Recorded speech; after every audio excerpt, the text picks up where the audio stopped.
Hi, Sagittarius. Thank you so much for being here on the channel with me again. I appreciate you. Wow, these jumpers. Um, Today we're getting straight into a you versus them reading. I'll pull 3 cards for your energy, 3 for theirs, 3 for the connection, and 1 advice card to close things out with. If you've been looking for clarity in a situation, this one is definitely for you. Let's get into it. Sagittarius.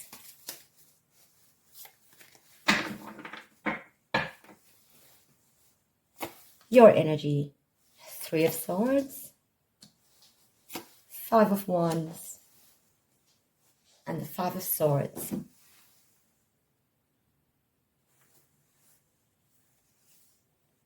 This is a powerful trio of cards that speak volumes about what you're feeling and facing right now, Sagittarius. 3 of Swords shows heartache, disappointment, or even emotional pain. You might be dealing with recent or lingering wounds, maybe from a breakup, betrayal, or a harsh truth that's hit you hard. 5 of Wands bring in conflict, struggle, and competition. This suggests you're in the middle of some kind of external or internal battle. Maybe people around you are clashing, or you're wrestling with your own doubts and fears. Then we have the 5 of Swords. This points to tension, power struggles, and a sense of defeat or hollow victory.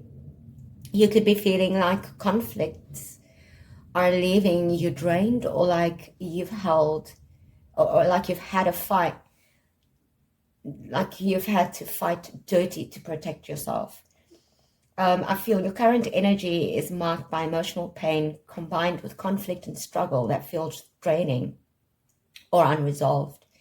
It's a tough place, but it's also a sign that you're in the midst of important growth, clearing out what no longer serves you, even if it feels harsh.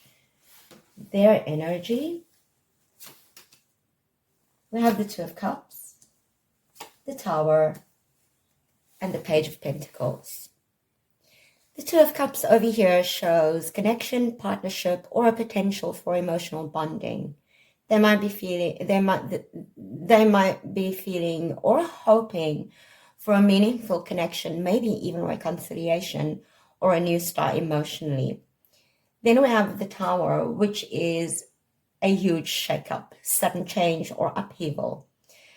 This suggests they're going through a major disruption, something unexpected that's breaking down old structures or beliefs in their life or relationship.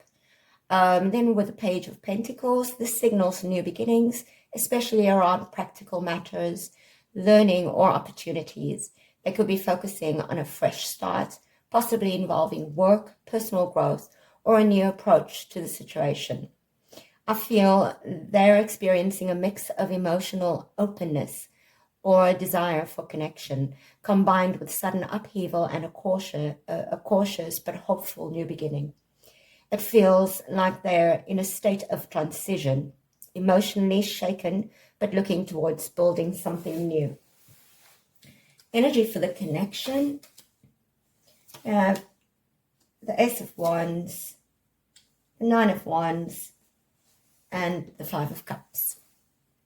The Ace of Wands is all about passion, new energy, and inspiration.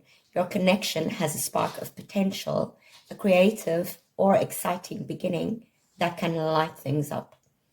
9 of Wands over here shows resilience, being battle-worn but still standing strong. It means your connection has been through a lot of challenges, but you both are holding on, cautious but not ready to give up. Then the 5 of Cups bring a feeling of loss, regret, or focusing on what's gone wrong. There's some sadness or disappointment that's hanging over the connection, maybe some mourning for what was and what could have been. I feel your connection holds both fiery potential and deep wounds. You've faced setbacks and emotional losses, but there is still a willingness to protect and persist. It's a mix of hope, fatigue, and sorrow all tangled together. Then in the position of advice for you, we have the Nine of Pentacles. Sagittarius, the Nine of Pentacles is a beautiful reminder of independence, self-sufficiency, and enjoying the fruits of your own labor. It's about standing confidently in your own power and finding fulfillment within yourself rather than relying on others for validation or happiness. What this means for you is that right now, the best move is to focus on your own growth, stability, and well-being, nurturing your own goals, and take pride in your achievements. This doesn't mean shutting others out, but rather cultivating a strong sense of self-worth and security that isn't dependent on the relationship or external drama. In the context of your reading, with all the emotional ups and downs, conflicts, and shifts happening, your strongest foundation will come from grounding yourself, practicing self-love, and creating your own space of abundance and peace. Thank you so much for being here with me once again. I appreciate you as always. Let me know in the comments what resonated for you from this reading. And don't forget to like, subscribe, and share. And until I read you again, love and light.